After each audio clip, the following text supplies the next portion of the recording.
I think 45 minutes will do. Okay, perfect. Then I will let people in because there's 8 people now. Dan merk je het vanzelf ook, ja. Succes.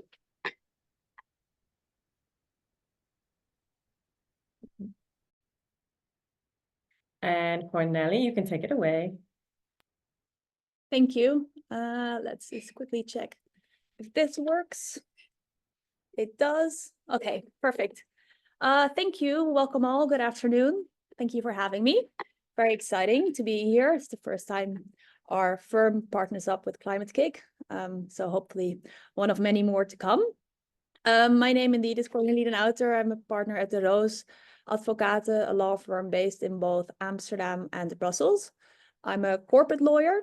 And so we do Dutch law mostly, but the issues I will be discussing are very international. And not only legal, but also practical angles of fundraising. So even if you're in a different jurisdiction, this will be relevant for you.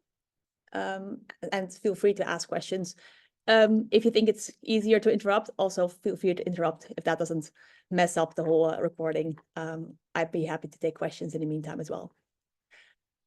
So yeah, something about the Roos. We like to say that we help change makers in society to achieve their goals, and we help them by giving them legal advice. We can't see your presentation if you're sharing it. Sorry? I can't see your presentation if you're sharing it. I can see it. Ah, you can. Okay. Yeah. Okay, then it's just me. Yeah, I couldn't see can one see it too. yesterday and everybody else could, so I don't know what's going on with the system. Any seconds that I can also see it? Because now we have a 1-1. Oh well, I'll continue then, assuming that people can see it. We're also a B Corp, which means that our values align with those of our clients most of the time. We've been a B Corp for almost 2 years now, and happy to be in that community as well. So now I have to click this again. Hold on. So yeah, like Chris already mentioned, I lead the future food team, which means that I help a lot of clients in a protein transition that ranges from agri-tech all the way to B2C consumer goods, which is a very exciting field, I think, also from a climate perspective. A lot of problems come together on our plates and the way we produce and consume food. So today, like I said, this is a legal session, but it's very much an international 2 topics we're going to deal with. We're going to talk a bit about strategic fundraising, how we go about advising and helping clients. And I'll give you some pointers in that respect. What are the things you can think about when you're considering fundraising? And the second part of the presentation will be about leading the charge in the war for talent, which basically means how can you find good people who are enthusiastic and willing to work with you on building a business, and more importantly, how do you keep them excited and working for you? How do you keep them motivated? So when talking about fundraising, there's a lot of different topics we can touch upon. We will talk a bit about the different instruments you have if you're looking to fundraise or to find money to fund your company. There's, I'd say, more or less 4 main elements. You could look at regular loans, so a bank or another entity lending you money, paying interest on that sum of money, and then having to repay it after a certain period. You could also look at subsidies or funds from governments or philanthropic parties.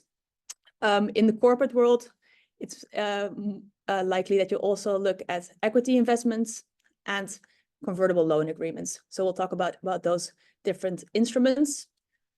We'll touch upon the issue when to start fundraising and who do you approach and what do you ask for when you're fundraising.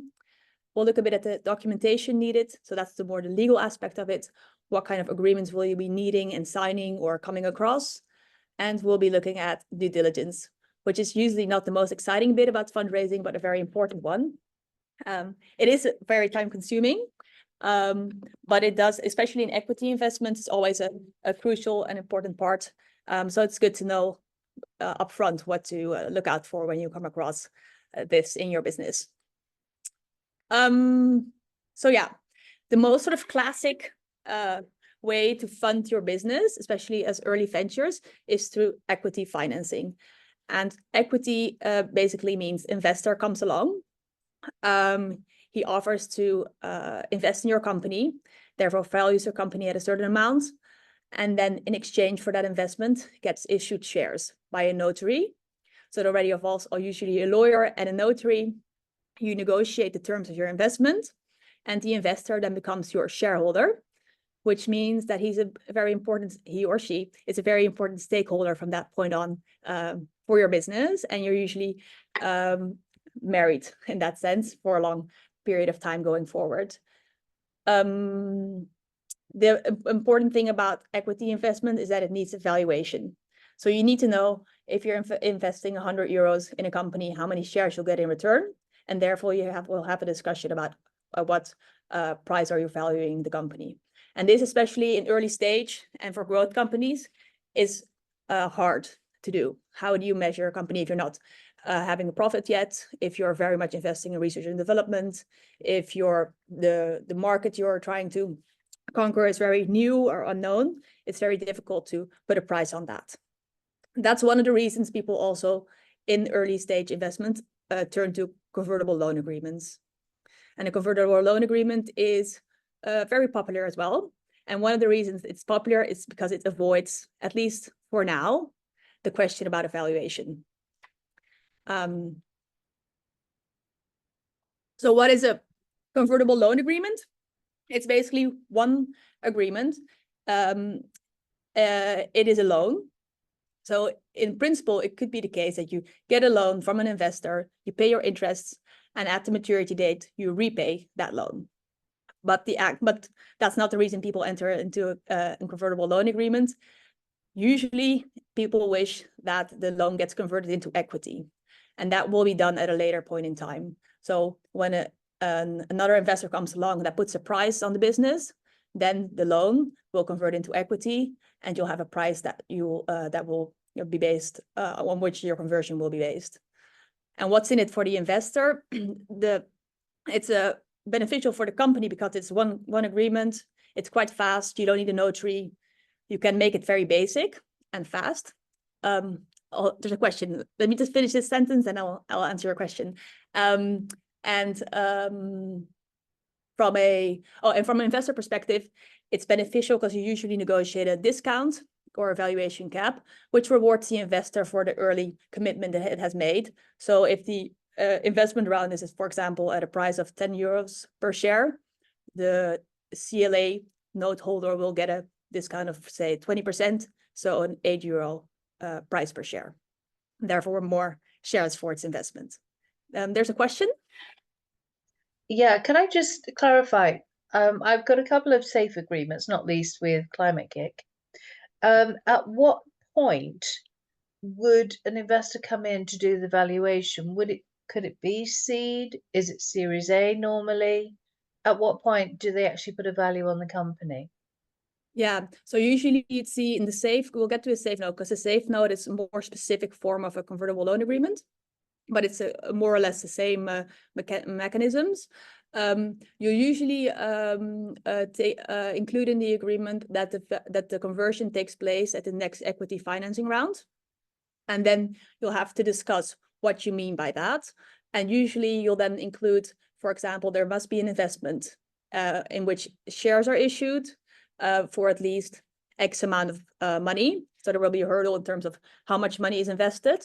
And at that point, that investor will negotiate a valuation, and that will be then the value of the company at which the convertible loan or the safe note will convert.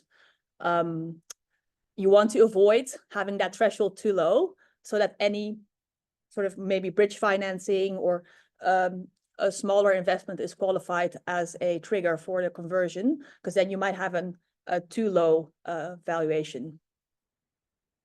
Does that make sense?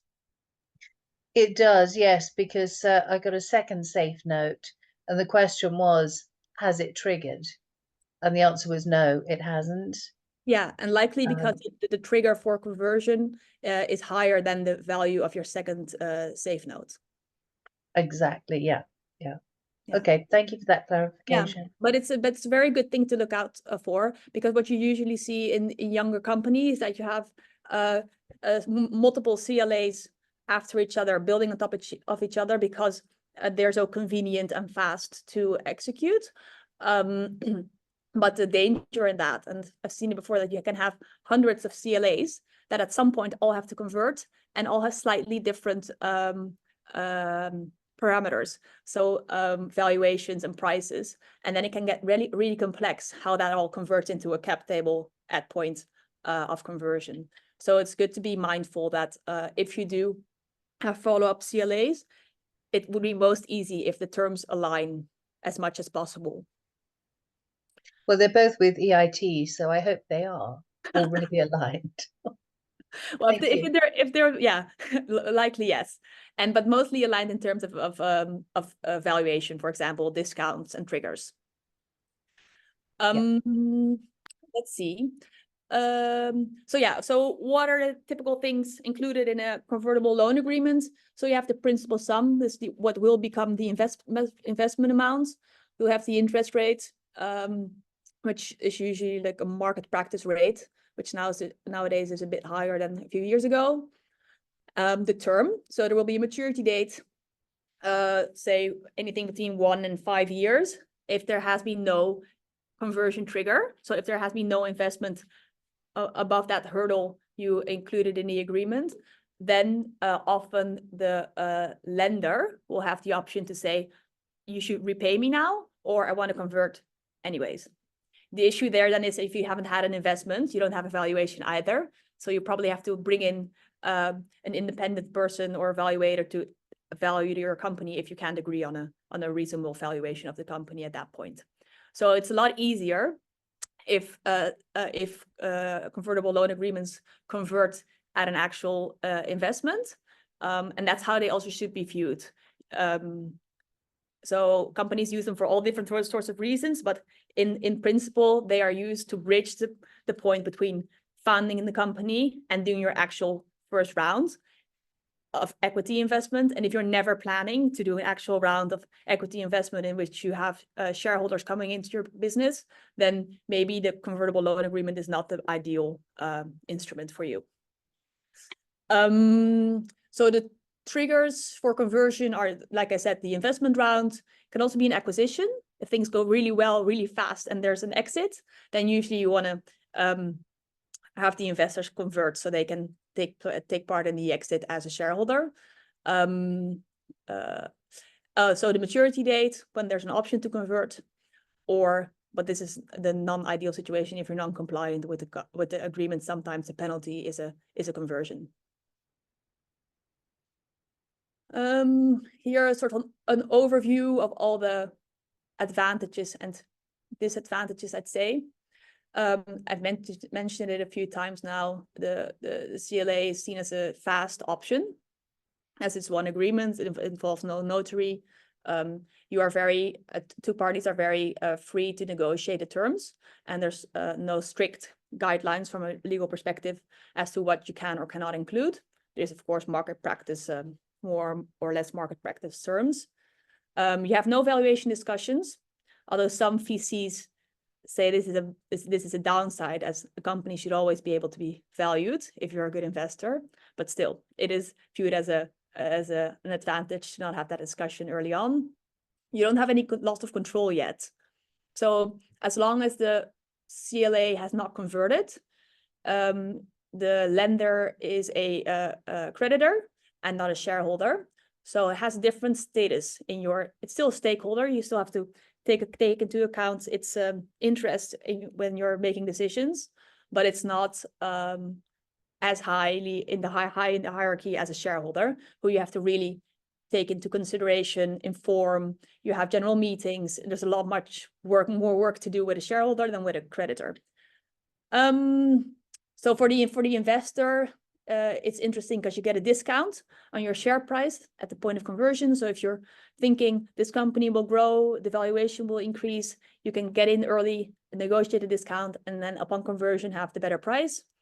The same goes for a valuation cap, which basically means, for example, you put the cap at 5 million euros valuation, and at time of conversion, the valuation is actually 7 million euros. Then you will still get share prices at a valuation of 5, which is more beneficial for the investor as he gets more shares for its investment.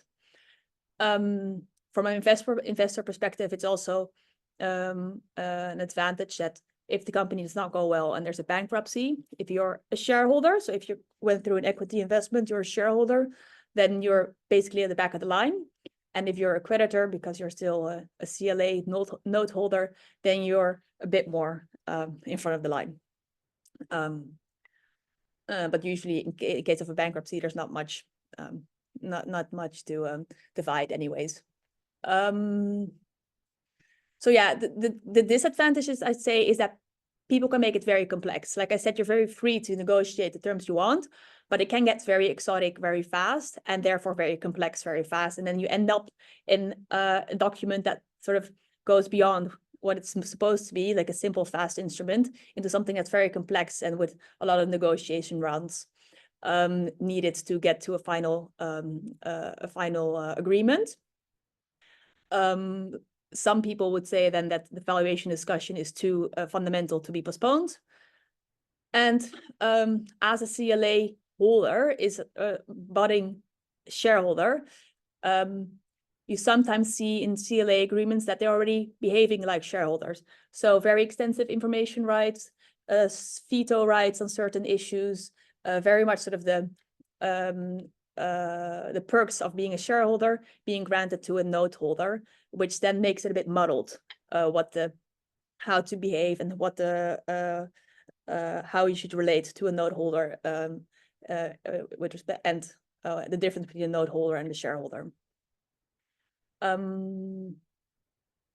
Yeah, let's see.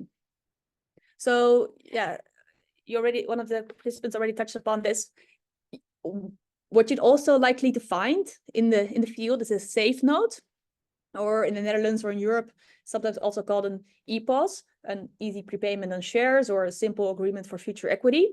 This is basically a CLA, but there's not the option to be repaid. So the investor will always convert into shares, and they will not have the possibility to choose between conversion or repayment. So it's more, it's less flexible from the investor point of view. There's a lot of templates available online for standard safe note agreements, and especially in the US, it's used a lot at an early stage because there's so many templates online. It's not common to negotiate on the terms. You just fill in the blanks and that's it, which can be an advantage if you don't wish to negotiate and you're fine with the terms. But if you want to make it more bespoke or have certain more tailor-made elements to it, then it's less suitable because it's seen as a document that you won't negotiate on that much. Having said that, it's still a document and it's still an agreement, and you're still free to negotiate whatever you can. It's just less likely that it's viewed as a market practice to negotiate the terms of the safe extensively.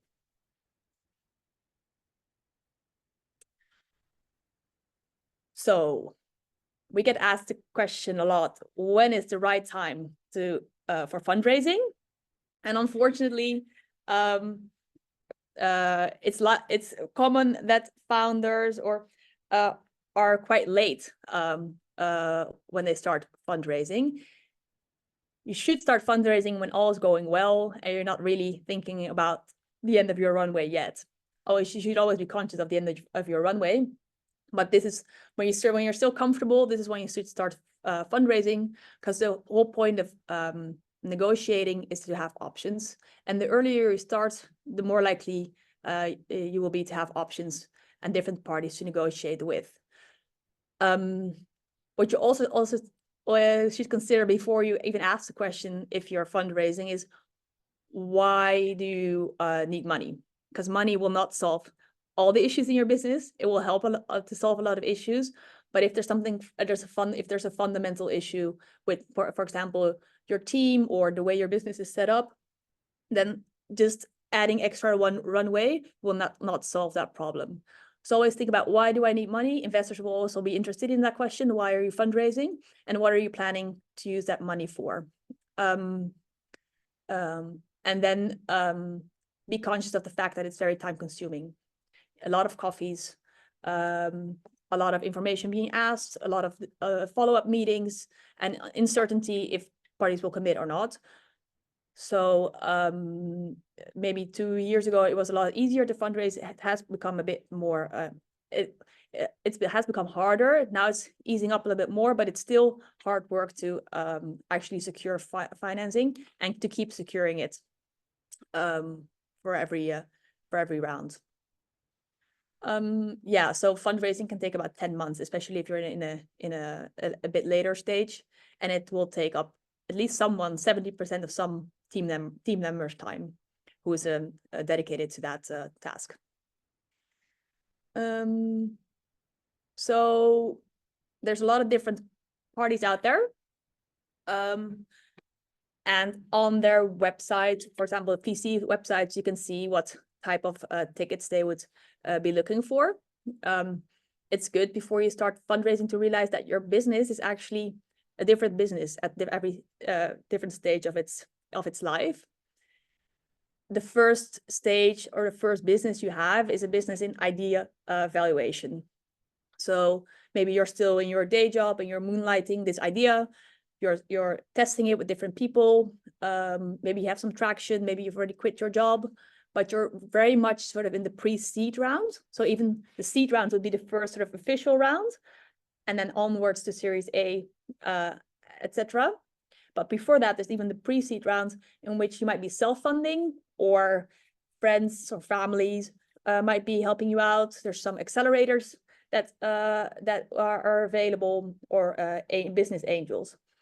And these parties very much also focus on you and your team, if you have one already, and your idea.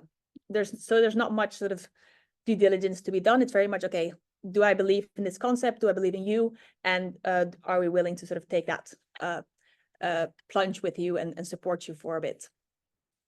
Well, if that goes well, you come into the product market fit phase and things get a bit more sort of serious. And this is the product development phase, in which you are testing your market fit, your potential market, and your team. So those three elements become very much important for investors. Who is the team?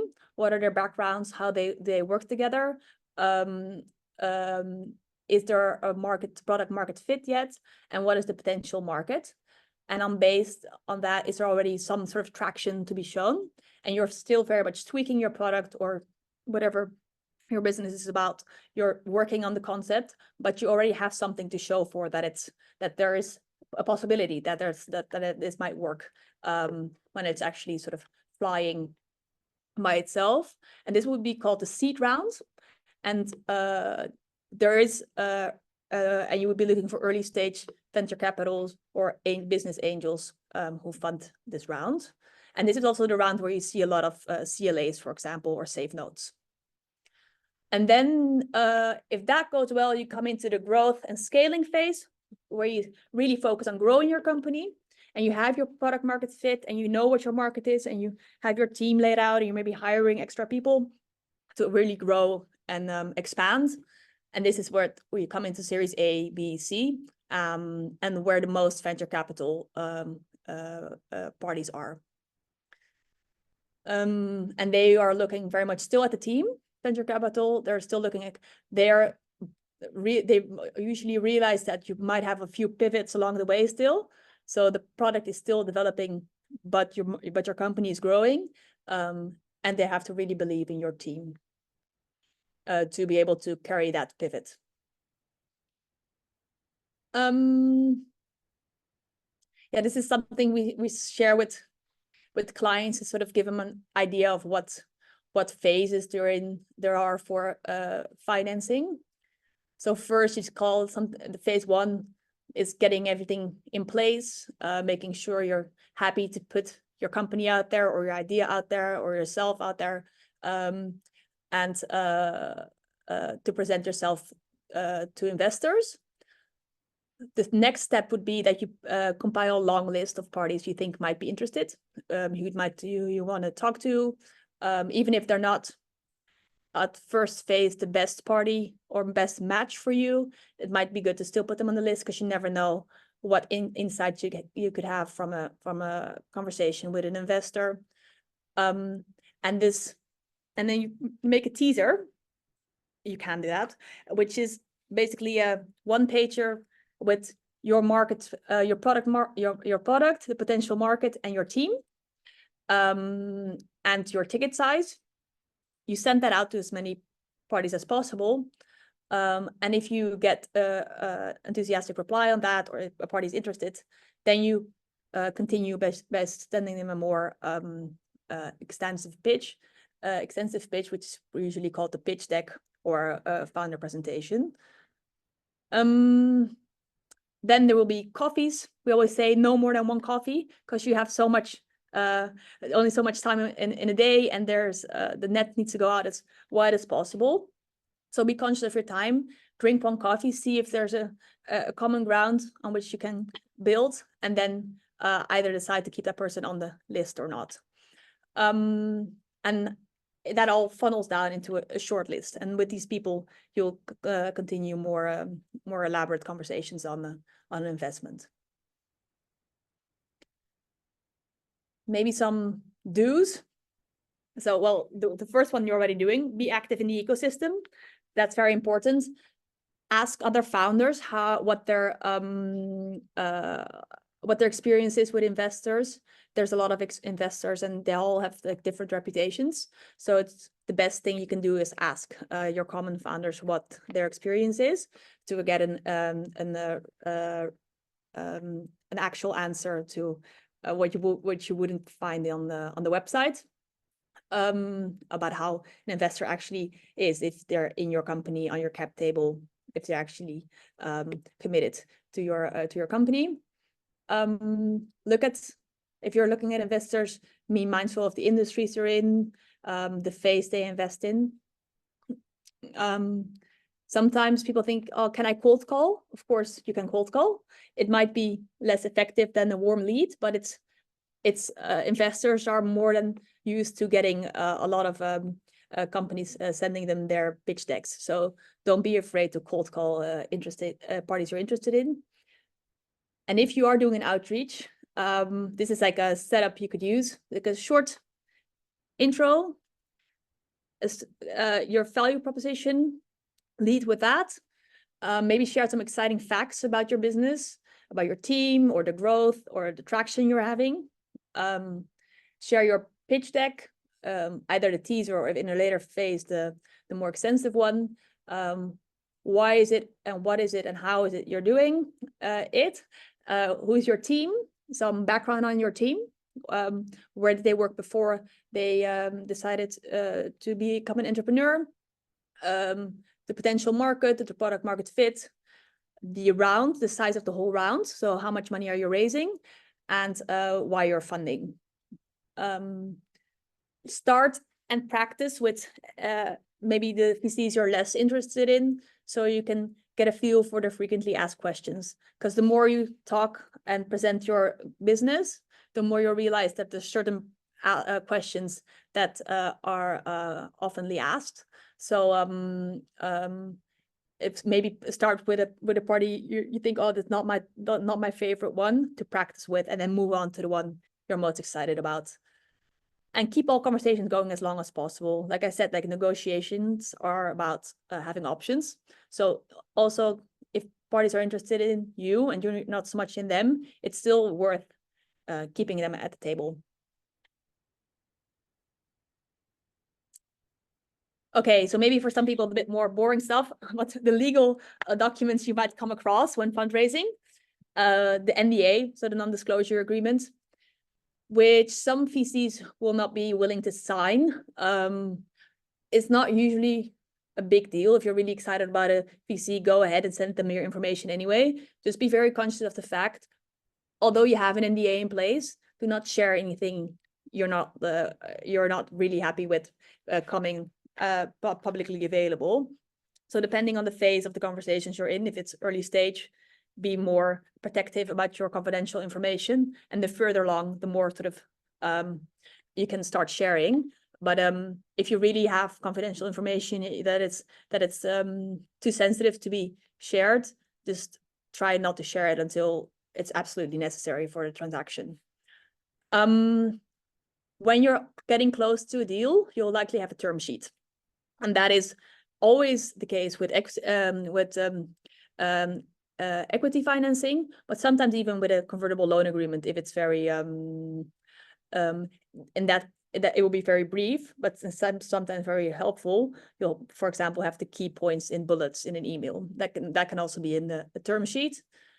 For an equity investment, it is worth putting a lot of time relatively into a term sheet and get through the sticky stuff early on, because it will be less time consuming to have these negotiations upfront than to have them when you're already in the long form docs. So it might feel counterintuitive to put a lot of work at the front end of the deal, but it will pay off later on if you're drafting the long form docs. If there will be, if the investor is doing due diligence, they will send you an information request list, which basically is a menu of all the documents they'd like to see.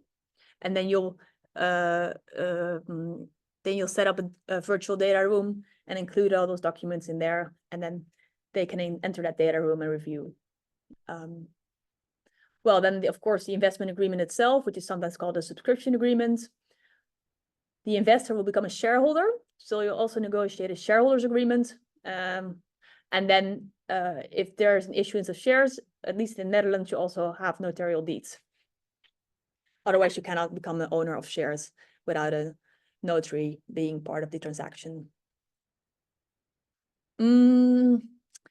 So shareholders agreement has a lot of different elements to it. Some have to, some are more related to the shares, others to the investment or the return on investments or the governance.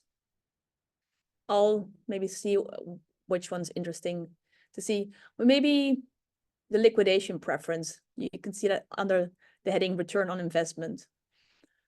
So something this is a common one, which is very typical for venture capital. And it's something investors might ask for. It's meant to give the investor a preferential standing in case the company exits or goes bankrupt. So if there's a liquidation event, it can be either a positive or a negative one. But the point here is that it hasn't gone so well as expected. And then you can negotiate, then the investor will ask to have their money back, their whole investment amount back, before all the other shareholders get their value, the payment on their shares. This can be quite extensive. They can ask for 1 time their investment back or 2 times. And then you either have a participating or a non-participating version in which the investor gets paid its investment back. And then if there's anything left, it will be shared either amongst the other shareholders or amongst the other shareholders, including the investor. This is one, if you see it in your documents, to be very alert on, because it can mean a lot in a liquidation event. Can mean a lot as to what you end up with as a shareholder at the end of the day. Maybe a bit conscious on the time. I'll discuss one other one. Or maybe the anti-dilution. You see that under new shares, the red bars. That's also very common in venture capital, so the early stage of companies. It protects an investor against a down round, which means if the investor pays 10 euros for its shares and in the next round the new investor pays 5 euros for its shares, the investor obviously thinks, oh, I've paid too much, or and it will want to be compensated for that. And there's different mechanisms for that. But the most common one would be that you'd set the price between 5 and 10. So between the price the investor paid and the down round, so 7.5, and issue additional shares to the investor to compensate for the fact that he paid more for his shares. But in the end, he'll have a price of 7.5 for his investment instead of 10 per share. Yeah, you can do a whole degree on the shareholders agreements. So we'll move on to the next slide. But there's a lot of different elements to shareholders agreements, because it's basically like a prenup between the company and its shareholders. So also and the founder. So it arranges all these different scenarios. Maybe about due diligence. Maybe what's worth to mention is that it might feel counterintuitive, but it's very important in due diligence to be very upfront about everything that's going on in your company. So even if you feel this information that's not so beneficial for you to share, it would make sense in due diligence to share that information, because the company will give certain warranties for the information it shared. It will give certain warranties regarding the company, and the information it shared can be carved out. So if we think about maybe selling a car, the investor will look under the hood of the car or to see what he's or she's buying. And if you're already telling the investor, like, look, the exhaust is not really working, then it won't be as easy for the investor to make a claim and claim damages if there is a problem later on after the investment. And then the second topic we'll be talking about is how to find and keep good and fun and enthusiastic colleagues in your business. So how to motivate employees? There's roughly, so this is the Dutch scenario, but it works more or less for all over the world. There's roughly 5 ways to motivate people. On the one hand, there's a bonus, which is seen as sort of motivating, and on the other hand, there's becoming a shareholder, which means skin in the game, and therefore supposedly super motivating to bring your best self to work every day. What is very common in venture capital and young businesses is the stock appreciation rights, which is the second option from the left. It's very popular because it allows you to motivate people by combining basically the bonus, so the payment, with the effect of shares, without having to pay that bonus upfront or monthly or yearly. Because what it does, it is a bonus which is connected to the value of the shares and paid out upon an exit. So say the board of the company, which you see here in this slide, the company has shares, and the board grants certain SAR units to an employee at a moment in time. And then, so say the share price is 10 at the moment of granting, and then you can see how the share price develops over time in the graph below. And at one point, there's an exit. The company gets sold, and everybody has worked really hard to get to that phase, and you want your employees to be part of that success as well. So their bonus will be the increase of the share price in that period of time. So if the share was 10 and then 20, or maybe that's not easy, 10 and then 30, then the payment will be 20 euros per unit. And it will be paid as a bonus. They will never become a shareholder. There's no notary involved. It's only a contract. But if the company does well, their bonus increases equally. So this is very interesting because it offers a lot of flexibility to companies as well. So if you're, for example, a company that's not exit geared at all, but dividend geared, for example, then you could also tie your stock appreciation rights plan to dividends and say if the shareholders are getting paid dividends, then SAR plan holders will get a share as well, for example. Yeah. Is there a question or someone's popped up in the screen? I don't know. Yeah. Hi, Cornélie. Is it okay if we can move back to the previous slide, please? This one? No, the previous one. That This one? one. Yeah. So how do you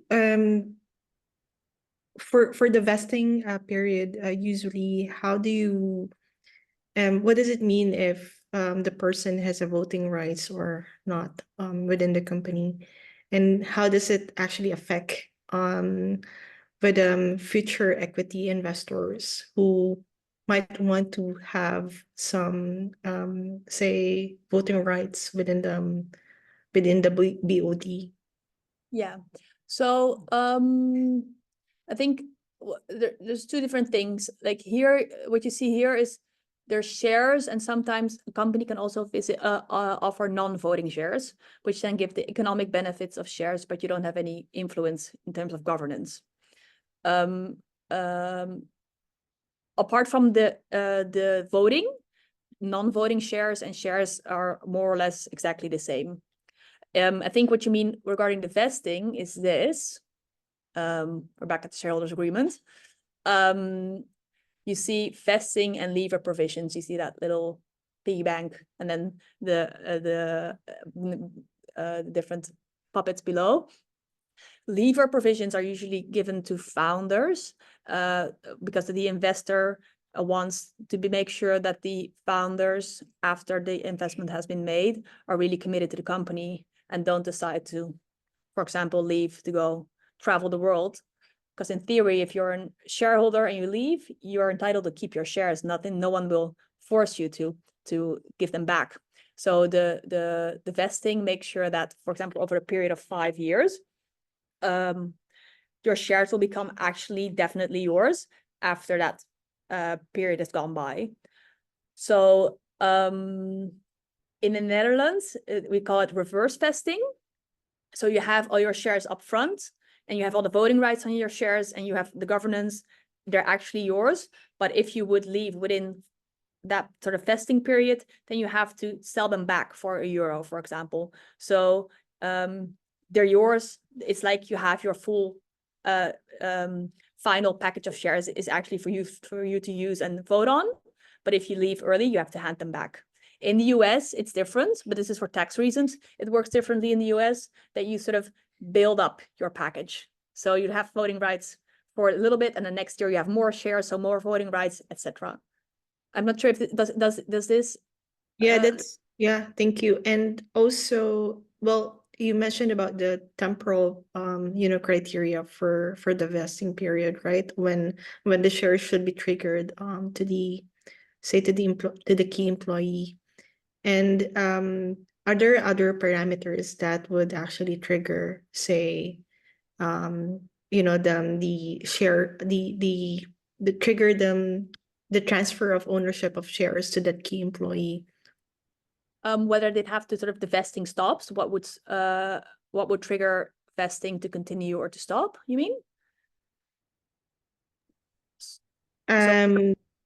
Because for example, because you mentioned that in Netherlands you have more upfront say vesting process, meaning say the key employee gets immediately a certain percentage of shares equity from the company, but then when the employee leaves the company, then the employee has to sell back those shares.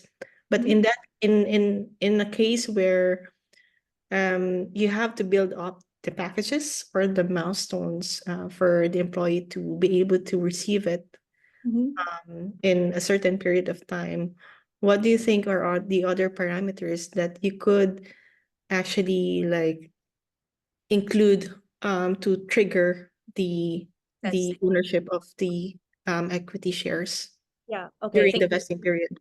Thank you. I understand your question now. Yeah, so usually if it's sort of a building up, you'd see that it's attached to certain KPIs, for example. So the easiest KPI would be like you're still in the business and you're still working here. more or less functioning as expected, and then you can sort of, and you're very free to negotiate or agree to what you see fit, but then usually see KPIs attached to the vesting, allowing you to build your percentage up. Yeah, and that can also be done here with reverse vesting, but here it's usually more tied to actually sort of functioning well, more or less, you know, like your annual review is fine, and then nothing will be triggered. But because it's a build up in the US, you see more usually that it's tied to KPIs, because it's, you know, more of an active thing you have to do to get an extra percentage. And yes, just one more I'm question. just conscious of time. Would Yeah, you one run quick it? question. Mhm. And how does it actually work as well with dividends? If you have, say, the vesting period, do you think it is like too much to have it during that period? No, so in a sense, it's not very it doesn't happen often, because with companies with vesting schemes for founders, there's usually no dividends paid, because the dividends, if there are any, go back into the company. But if there would be any dividends, you technically they would be of the founders or the shareholders that are still under the vesting regime, because here you are completely entitled to all the shares. But you could agree otherwise. Okay, So, thank you. yeah. I think there's one more question there, Krista. Cornélie, if you could maybe just wrap up in the next 5 minutes, and then we can take the rest of the questions. Yeah, I think I was already done with the yeah, hold on. Yes, I wrapped up. Perfect. Okay, great. Great timing then. I think I saw Anne's hand raised. You did, but the question was answered. It was about building KPIs in with the vesting, which Yeah. I think is an absolute essential, because if people think all they have to do is just bide their time. Yeah. So it also depends on who you're dealing with. Yeah. And sometimes you're, for example, with 3 founders, and you have like a very basic shareholders agreement in place, and then the investor comes, and all of a sudden he or she wants to have a vesting schedule. So maybe you're already working with a company for 15 years, and it's like, okay, we'll invest in you, but then you have to guarantee that you're here for another 5 years, and you're not allowed to leave earlier, and that makes less sense than to have KPIs. But if you have a new employee, for example, it totally makes sense to sort of see if you can attach KPIs to that vesting schedule. Yeah, I can see that. Thank you. Any other questions? Thank you so much, Cornélie. That was very technical. I'm sure very, very useful to everyone on the call. Yeah, I hope, like, it's always a bit of a balance between giving enough depth without getting too technical, but I hope it sort of gave an idea of what to look out for. And you're right, we do need a PhD in raising funds. Yeah, But you know what? You know what? In the end, it's just, if I give one advice, just talk to as many people as possible, like investors, and make a one-pager, like a teaser, the one I spoke about, with your team, your product, and your potential market, and how much you're raising, and spread that as widely as you can, and drink one coffee. And if you don't get any commitment after that one coffee, then, you know, that's perhaps a waste of your time. So throw out that net as wide as possible, and try to avoid the situation in which you're constantly talking without moving forward, because a serious investor will want to move forward as well. And sometimes it's like, you know, it's very interesting to talk to founders as well and see what they're up to and what they're developing and their view in the markets. But you're not there for that. You're there for the funding. So Absolutely. if you don't have I think the Yeah. problem is, do you work in the business or on the business? And whilst you're not working on the business, while you're working on generating the funding, you're not in the business driving it forward. Yeah. So That's yeah. difficult call. Exactly, but unfortunately, it is a reality for a lot of like young companies, growth companies, startups. So, and if it is possible, try to go for larger tickets that will give you a bit more breathing time and not sort of always be fundraising upon fundraising. So yeah, if you have that luxury, that's certainly something to look out for. Can I just say, at the moment, I'm going through, because I was hitting a wall with raising funds because they need more proof of concept. So currently reaching out for grants. And then once I've got a grant secured, I can then go for match funding, which hopefully is going to be a little bit easier. It is. It is. And so, yeah, because the grants will only be granted if you have a matching investor. Or are they already granted to you? It is conditional on match funding to a degree. It's 30% against 70%. Yeah. Yeah. And But I it can bootstrap, but it just leaves me with such a small team. Whereas with some match funding, I can actually build the team and take less pressure. Yeah. No, yeah, but I will be the last one to say that it's easy. You know, it is hard. It is really hard, and harder than it used to be a few years ago now. Yeah. Hi, Cornélie. Just a quick question about the maturity of convertible notes. Do you think it is possible to extend the maturity dates? It happens a lot. And so- how do you negotiate with that? So yeah, so basically it's just usually that's so the maturity date arrives, and then if you have just a good relationship with lender, you'll be like, oh, can we just negotiate a bit more, extending the period for a bit longer? And usually they're fine with it on the one end, and they're like, okay, we see that things are going well and you need more time and we're believing in you. If they're a bit more tough, then they'll maybe ask for improved discounts, for example, or better terms in exchange for the extension. But that's why really important to also think about the person behind the investor, and if it's someone you get along with or can learn from, or who really believes in your business, who has a good reputation amongst other companies.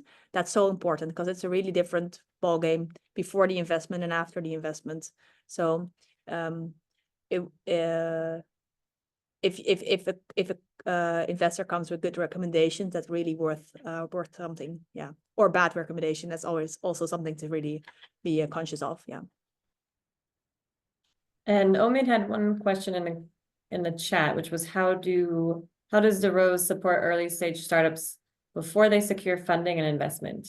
And specifically, what services or guidance do you offer to help startups navigate these challenges? Yeah, so we're a full service firm. So I'm in the corporate department, and we, amongst other things, help with securing funding and in negotiations. But companies, our clients already arrive really early on when they're incorporating their entity. So in the Netherlands, a BV or a limited, or whatever entity you're working with in your jurisdiction. And because we're so known in the ecosystem, we can also think along to make introductions. For example, sometimes if we think, oh, it would be good if these two parties speak with each other, we sometimes help out in that respect. So yeah, clients do not only arrive like if they're fundraising, usually they're already clients for many other reasons, and then fundraising becomes one of the things we help them with. Thank you. Any other questions before we wrap up? One more question. Based on your experience, how do you usually deal with onboarding, say, a commercial person in a tech team at an early stage? You know, have you had any experiences like offering that person, I mean, having that person on investment, or just offering that person with some dividends share until that, you know, that person has achieved some key milestones within the company, and it's a time that you can move forward with the vesting part? Yeah. So if you find really good people in the startup scene, usually they'll be looking for shares. And the point with shares is the earlier on you are, the lower the price, so the more economically it makes more sense to get on board earlier on. So people will be less interested sort of in the proposition. You know, in 5 years everything goes well, then maybe you can get on board. So the option in between is the stock appreciation rights. If the people are a bit less senior, that is really a good option. So that would be, it can be like maybe a bit lower salary, but then the stock appreciation rights to make an overall good compensation package. That is what we see a lot. If people are more senior and the business is also a bit more senior, then the most usual thing for a C-suite person, so like a manager, a CEO, CTO, COO type of role, you'd usually see shares. But you know, anything that suits the profile, but like that's the sort of the range. The more sort of the more serious the party is, or the more experienced, then it's more likely that they will ask for shares. But then you will always connect it, you'd likely connect it to a vesting schedule. So if things don't work out, then you can part ways again. Thank you. Cornélie, if our startups in the Climate-KIC community wanted to get tailored legal support from you, how is the best way to contact you? Is my slide still on? Yes. So this phone number and email. Okay. Yeah. Email or phone number, both fine. Yeah. You can also find this on our website. There's also like the general sort of contact, and then you can easily come through to me or just send me an email directly. You can also add me on LinkedIn. I'm easy to find online. Okay, perfect. I'll try to find your LinkedIn very quickly. But I wanted to wrap up and to say thank you everybody for joining today. A huge thank you to Cornélie for taking your lunch break to inform us on this very, very interesting topic that I know is very relevant to all of the people on this call and to all of our startups and our startup community. So thank you so much for joining. And if you've signed up through the Zoom link, I will be sharing the recording with you all following this meeting. And have a great day. And thanks again. Thank you. Bye-bye.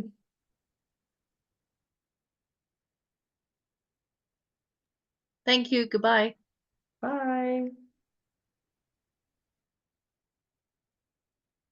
I'll drop your LinkedIn here if anyone's still here.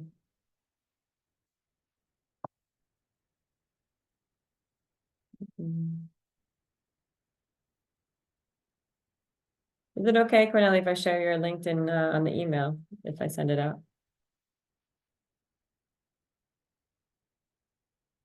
Can't hear you, but I think that's a yes. Okay. Perfect. Thank you so much. I really, really appreciate it.